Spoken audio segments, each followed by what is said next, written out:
Hello, everybody, and welcome to another episode of The Primo Show. I am your host, Spencer Primo, just now getting all my stuff put together, so forgive me for the mess. But a few interesting things to talk about today.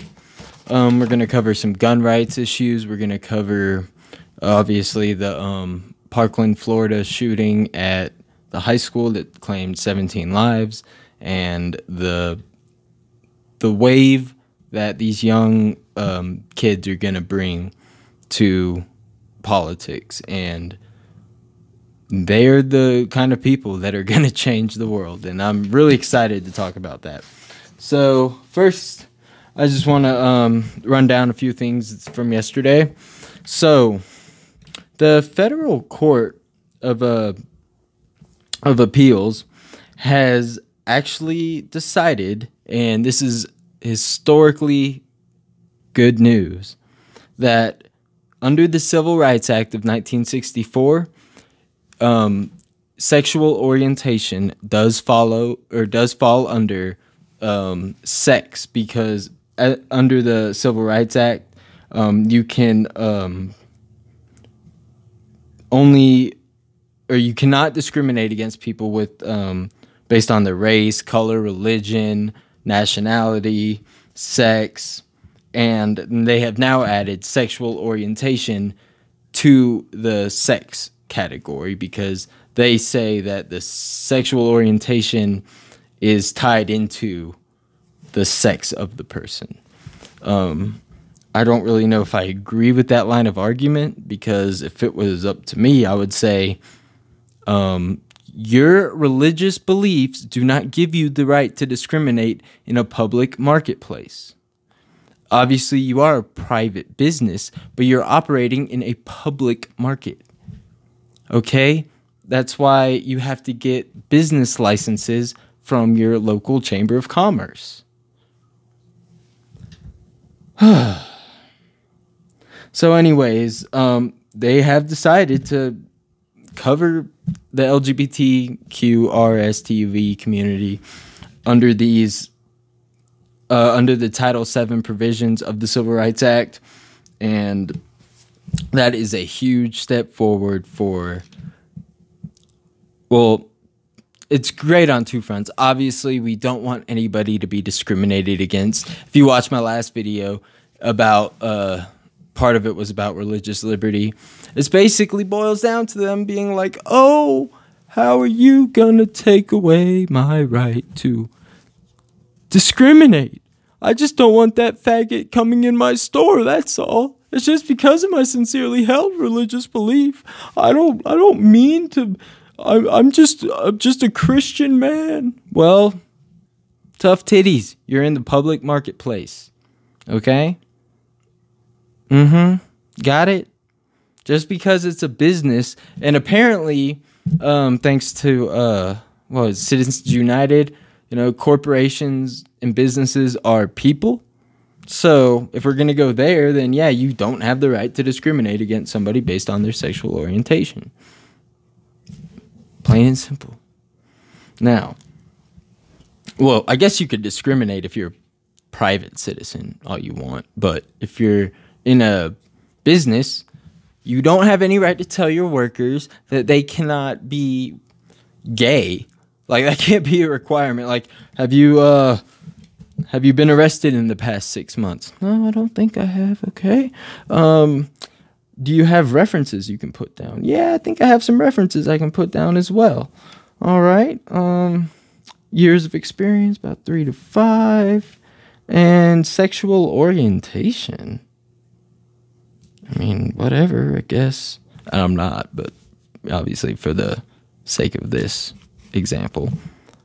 Oh, I guess I'm just going to put gay because that's what I am. And then give the application back. And the guy reads through and he's like, oh, gay. Nope. Not hiring that guy. Not that queer. Like, that's what religious liberty laws are.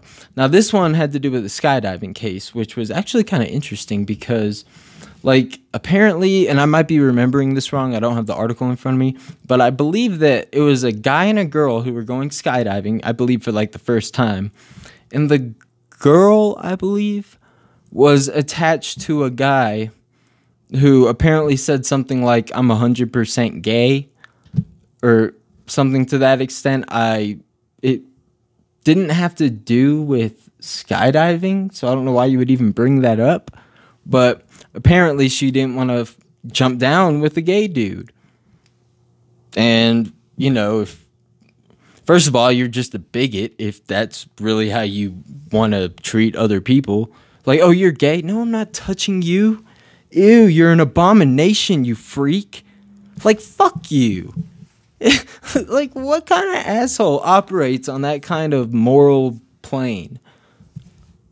Plane. We're talking about skydiving, so I thought that was funny. So yeah, and the employer fired the guy because he was gay, because he didn't disclose previously that he was gay to that couple. I'm not sure exactly what happened, but regardless, you don't have the right to fire anybody based on their sexual orientation. Now, if he was like hitting on them or some shit, like obviously that's a different thing altogether. We already have, or at least most workplaces have in place, policies where against sexual harassment of any kind. It doesn't matter if you're gay, straight, or there's so many different weird offshoots of sexuality and gender now. I don't even feel like talking about those anymore. All right, so moving on. The Supreme Court has refused to hear the DACA appeal that the Trump administration was hoping to rush through, because when Trump soullessly and illegally ended the DACA program set into place under President Barack Obama's administration that protects dreamers. I'm sure I don't have to explain any of what a dreamer is or DACA is to any of you. I'm sure you all know it by now. But they were trying to get it through the Supreme Court as a way to fast track this legislation through, because Trump set a March 5th deadline, basically saying if you don't come up with some kind of plan by March 5th, all these kids are at risk of deportation. So the Supreme Court refused to hear the case, which means it's being sent back down to an appeals court in San Francisco. Now, I'm sure it goes without saying, I mean, obviously, that San Francisco is a little bit more liberal than I'm sure Donald Trump would like. I believe one of the judges in San Francisco was it could have been one of the judges that was previously, well, I do know this, that the San Francisco appellate court, the federal appellate court, has already voted against a few of the Trump proposals or gutting the regulations Obama set into place. So, yeah, and typically this isn't like a normal process. So the Supreme Court was like, yeah, we're not making an exception for you. You have to go through the whole legal process, and if it isn't settled, so basically in this case, all the federal courts have ruled this as like not something that can go into effect, basically. And all of the people that are at risk of facing deportation at some point because of Trump will at least be safe until 2018, because by the time the Supreme Court would hear this case, assuming that the San Francisco appellate court does indeed rule like the court before them that this is a unconstitutional or unlawful provision to put into place, especially unilaterally by the president, you just can't do that. So they'll have at least until 2018. The Supreme Court could hear it in the fall. They would end up releasing the decision in 2018, which is why it doesn't matter really what time this year they hear it, because it's the schedule or the calendar is full for essentially the rest of the year. So that's just good news for DACA kids for now. I'm rooting for all of you guys. I think it's absolutely insane and preposterous and disgusting that anybody would have the audacity to say that if you've been a contributing member to our society and this, place we're supposed to call the melting pot of the world, if we're trying to tell you you don't belong here when you most certainly do, when many of you are enrolled in college or serving in the military, when 0% of DACA recipients have committed a felony, I think you've shown us, all Americans, that you belong here. And I'll leave it at that. So I'm pulling for you guys. And next up on the plate, switching over to gun control. Told you we get to this, and man, so let me take my hat off to all the Parkland, Florida students who went to, oh God, am I forgetting the name? Stoneman Douglas High School. Stoneman Douglas Madry or Stoneman Madry Douglas. It's one of those. The 17 kids obviously killed by the mass murderer Cruz. And there's so many things to talk about. First, I just kind of want to give my opinion before I read off of my notes. So we've seen all kinds of grotesque gun violence, mass shootings, and even little kids at elementary schools die. And I've always considered myself a proponent of the Second Amendment. I don't, however, take the libertarian or far-right stance that the Constitution gives everybody in America the right to own firearms and basically to stop the government from being tyrannical. Well, first of all, we all know that's just absurd at face value now, considering the U.S. military has enough destructive power to level out your little, backwoods militia with probably just like one Tomahawk missile or, drone bomb. Like, do you really think Cliven Bundy and his militiamen that overtook the wildlife refugee in, Oregon? Those motherfuckers got an offside note. Isn't that ridiculous? They got, or at least one of them got acquitted of his charges. I believe it was Calvin Bundy or Cliven Bundy, but I think Cliven Bundy was the one that got shot. Anyways, so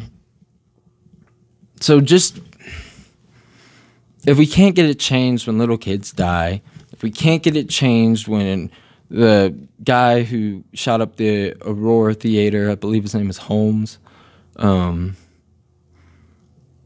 when you have shooting after shooting in Pulse nightclub, Vegas, it's time to do something, because something needs to change, because the literal definition of insanity is doing the same thing over and over and over and expecting a different result.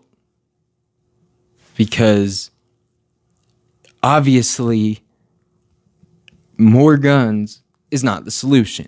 Find one country, one study that shows, and by the way, that study cannot be from anything funded by the Koch brothers or any of their subsidiaries, any of their think tanks, anything that has a tinge of Coke, fucking slime on it. Don't even trust it one bit, because what they do is they form all of these institutions, or Learn Liberty and PragerU and all sorts of crazy shit. They fund all kinds of right-wing propaganda like Breitbart. They bolster them up. They bolster up like Sean Hannity, or not Sean Hannity, I'm sorry, Rush Limbaugh.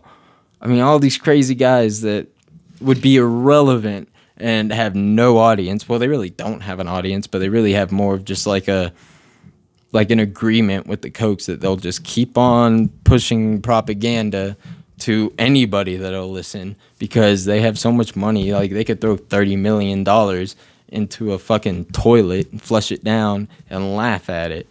Like, I think I keep getting off script a little bit here.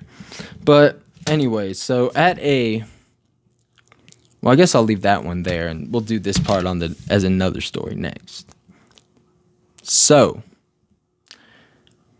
something pretty interesting happened today, or yesterday, I should say. It's late at night, so by the time you see this, it'll be yesterday.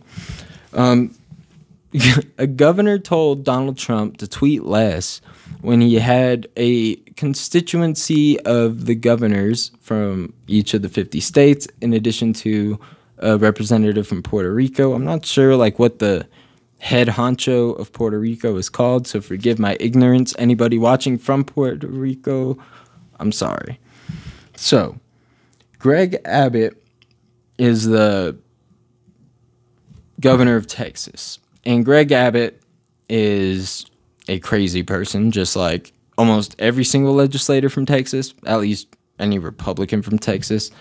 And Greg Abbott told Donald Trump at this meeting that there's a program in his state which is called the Marshall Program. And what a Marshall Program is basically is what we've been hearing about Donald Trump talk about for the last few days, which basically just gives arms to the teachers. So this has been implemented in some other states as well.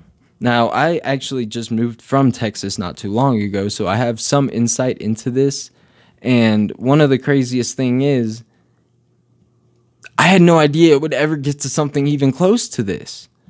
I was at UTA Arlington, so University of Texas Arlington, and this was the year before they were going to allow students, that's right, you heard me right, students, to carry concealed weapons into school, classrooms, libraries, anywhere on campus, except the police station, I'd assume, because that's illegal everywhere. So, Donald Trump, of course, was frothing at the mouth at these ideas because he had his little idea the other day. Well, I think we just armed the teachers. If the teachers are armed, there's gonna be bullets flying back at them. And, you know, believe me, if we shoot guns at them and they know the teachers have guns, there's not gonna be any problems. Well, you know what, motherfucker? You're wrong, okay? You know what the percentage of suspects the NYPD hit? I believe this was 2016 data. Wanna wander a guess? 18 fucking percent. Now, if it's not clear enough to you how low 18% is, that means out of every single bullet fired, every single one, 82 missed. Innocent bystanders died. Multiple, obviously. I don't have to expound on that. So you think giving a teacher with like no law enforcement experience a little crash course in like fucking Die Hard scenario bravery situations where it's, you know, you against somebody way overgunning you, you know, let's be real, unless you're fucking packing a fucking AR-15 in the back of the classroom, you're not going to stand a chance against him. Okay? This is basic knowledge. I'm sure all you gun rights activists out there understand the difference between getting in a firefight with a pistol and a high-capacity magazine, high caliber semi-automatic rifle. Another point that hasn't been brought up by many people, but I feel like this is another interesting slant to the story, that nobody's addressing why they do use these rifles. Because I saw a video on Facebook where this guy is holding up an AR-15 and another gun. Forgive my ignorance, I don't remember it. And he's like, these are the same guns. One's wood, one's plastic, and has a grip. That's the only difference. If I put the magazine in it, it's going to have the same amount of shooting capability. The only difference is how it looks. Wood and plastic. Well, first of all, no, because plastic guns are a little bit cheaper than wood ones. You might want to do some research into that, pal. And also, they're like they're like as cheap as $300 new at like a retailer. So you could go buy one off of somebody, like a friend, and pay like $150 for it. That's not okay. You know, we should be taxing the fuck out of guns. If we can tax cigarettes, why aren't we taxing guns and bullets more? That seems like a duh kind of thing. At least to me it does. I don't see the point in wanting to, you know, make it harder for criminals or even everyday people. I don't see what the problem is making it a little bit harder to get your fucking killing machines. Okay? You have the opportunities to go and, you know, shoot all kinds of crazy guns you have now. Nobody's suggesting that this ban would not grandfather in anybody who already has an assault rifle, or if that word triggers you because there's no such thing as an assault rifle. You know what? If you write a bill, you know, a piece of legislation that says this is how we define an assault rifle, like I hate to throw this name out there, but Feinstein, Democrat, has proposed taking away all guns in the past, which is, of course not, and confiscating guns has never been an issue. And maybe it was Nancy Pelosi. I could be tripping, but there's a really interesting gun control proposal on one of these websites. If I find it, I'll link it in the description. But go ahead and give it a read. And, you know, I'm not all the way with her because I'm a little bit more, I guess I'm a little bit farther right than some people on the left. Obviously, some people on the left want no guns. Some people think that, you know, we have no reason to have a gun for self-protection. It only makes it more dangerous because if you have a gun in your household, you're more likely to die from that gun by like threefold or something like that. But no, I do believe that you have the right to self-defense with a firearm. And I don't like, and I'm probably going to lose a lot of liberals right here, I don't like that they raised the age for all guns to 21. But this is my caveat. I think if you're 18, you're an adult, you can vote, you can die for your country, you can buy cigarettes and die from lung cancer, but you don't have the right to own a firearm. I have maybe it's some part of my old libertarian self where I'm kind of a constitutionalist in not obviously direct interpretation of the Constitution. I think it definitely was written to be changed. That was kind of the whole fucking point of the Constitution. But I think that you need to implement some more strict gun laws that have to do with all kinds of things that may make a lot of people uncomfortable. But I think shotguns, let people have shotguns when they're 18, because I can't name the amount. Like, what if you're living on your own and you decide that factory farming is fucked up? You don't want to do factory farming, so you want to go hunt for your meat. That's ethical. All kinds of shit. So Why don't we let them have bolt action rifles and a shotgun that can hold like no more than 5 rounds without one in the chamber? So chambered 4 rounds.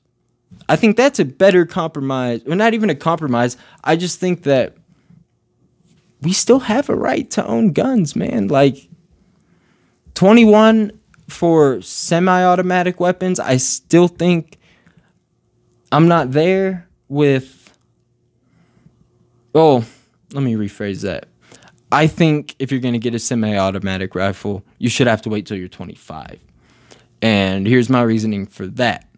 I believe that if you are 25 years old, your brain has stopped developing. This is also when a lot of psychological or mental problems either begin to show, or I'm sorry, not begin to show, but the brain stops developing. And so if you have schizophrenia, usually it comes out, you should start showing symptoms around your late teens to early 20s. But I think if you have, reason enough to see a doctor for schizophrenia, you should have reason enough to be denied purchase of a firearm. Now, our genius president, who has been saying we need to do so much about the mental health is so important. Well, guess what, motherfucker? Maybe if you didn't do one of your first actions as president was to repeal an Obama-era regulation that made it harder. Well, that took away the rights of people who cannot take care of themselves, meaning they are on government assistance and in such bad condition, they are physically not able to cash the checks themselves. Trump said, "No, I think they should have guns." What the fuck? And then you're going to come around here and talk about mental health provisions need to be in place, and we need to do things about these sickos. And then, this was my favorite part. He blamed video games and Hollywood for the violence and the violent culture. Are you fucking kidding me? You could at least use that thing you tweet with. It's called the phone. There's another app on there. It's called Internet Explorer. You click that. You go to Google. And then you type in some shit, and you'd be amazed at what you find, Donald Trump. All the facts are already out there, pal. You can see that all of these things have already been... damn it. You know what? I keep losing my train of thought when I try to get into a specific point. So I'll just stop trying to do that shit altogether. But anyways, now we'll get on to one more story, and then I think that'll be it for the day. So this isn't actually going to be a story. This is going to be more of like a rant or a topic. So, and I hope you guys can relate to me, because I consider myself a liberal or a progressive. I wouldn't consider myself a Democrat, but, there's tons of labels I can use to describe myself. Secular humanist, secular progressive humanist, I guess. Or an agnostic atheist, secular humanist progressive. Or liberal progressive. I don't know. Something like that, right? But something's been bothering me for a long time. And it's been bothering some rational people on the left, but it's something that just irks me. And that is authoritarianism on the left. So authoritarianism is basically just it's just another word for saying, I believe that we can tell you what to do because we're right and you're wrong. That's the layman's term, or the layman's definition of it. So, free speech is a topic of conversation on the left wing that we do not take enough time defending in general. This may be due to a fixation on other topics, or maybe simply due to the fact that a lot of this rhetoric that is considered to be anti-free speech is coming from people on the left side of the political spectrum. So here's a quick aside. The political spectrum goes from the authoritarian left to the libertarian left. So the libertarian left is going to be all in favor of people making their own decisions, but they're still going to be in favor of free speech. They're still going to be in favor of all kinds of things that you would associate with a modern day liberal or progressive. But an authoritarian leftist is somebody who you're going to find at an Antifa rally or at a SJW event. And when I say SJW, let me clear something up. Social justice warriors is not an apt term for the people that actually have been, obviously given that name over the past few years since Gamergate happened. But SJW is not a fitting term. You know what it is a SJA, social justice authoritarian. Because Martin Luther King was a social justice warrior.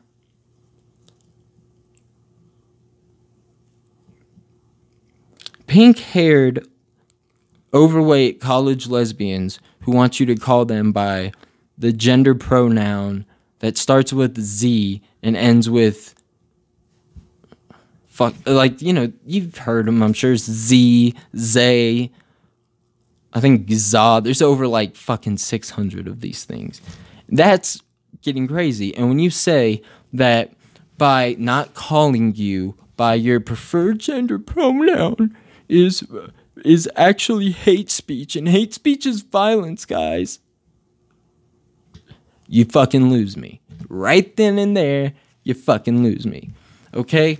There's an authoritarian's mindset where they say, I'm right, so everybody has to agree with me by any and all means necessary. So whether it's we don't agree with, white supremacists or neo-Nazis, well, it's okay to punch a Nazi. That was the Antifa slogan. Richard Spencer got punched in the face. I laughed. I'm sorry. My name's Spencer. He gives a bad reputation to, the Spencer name. So fuck that asshole. I didn't punch him. I'm not sorry he got punched, but I don't condone it. And I would not advise anybody to go out there and punch Richard Spencer or anybody you disagree with, because that is violence. And authoritarians love using violence to get their point across. That's just one of the center concepts of authoritarianism. And Donald Trump is in every sense an authoritarian. I think I did one of my very first videos actually on that. Gosh, some of those are so embarrassing to watch, man. I'll be in my car trying to do black and white video effects and shit because I was so new to YouTube. I was just trying shit out. But anyways, I just basically wanted to touch on this because this has been driving me crazy. The left is, if you're a liberal, if you are truly a liberal, you don't believe in silencing speech, period, unless it's obviously not protected under our First Amendment. So you can't scream, fire in a crowded theater. You can't scream bomb on an airplane. There's all kinds of shit that can get you bammed up if you're not smart about, obviously, the things you say. But hate speech is not violence. That's just factual and right. Nobody can... How is it violence? In any way, does it encourage violence? Perhaps. But if it's not a direct threat of violence or a terroristic threat, tough titties. Tough titties. And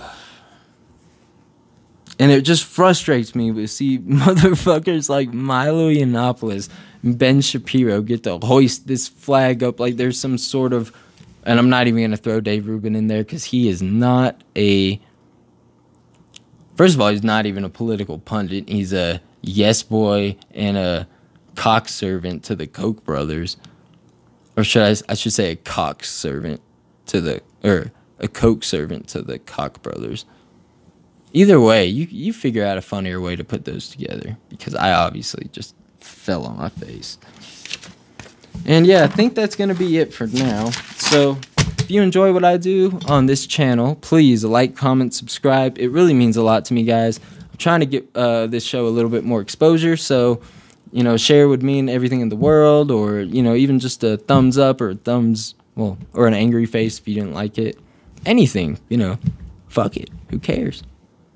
Who cares? All right. Well, that's been fun. I'll see you guys later. Peace out.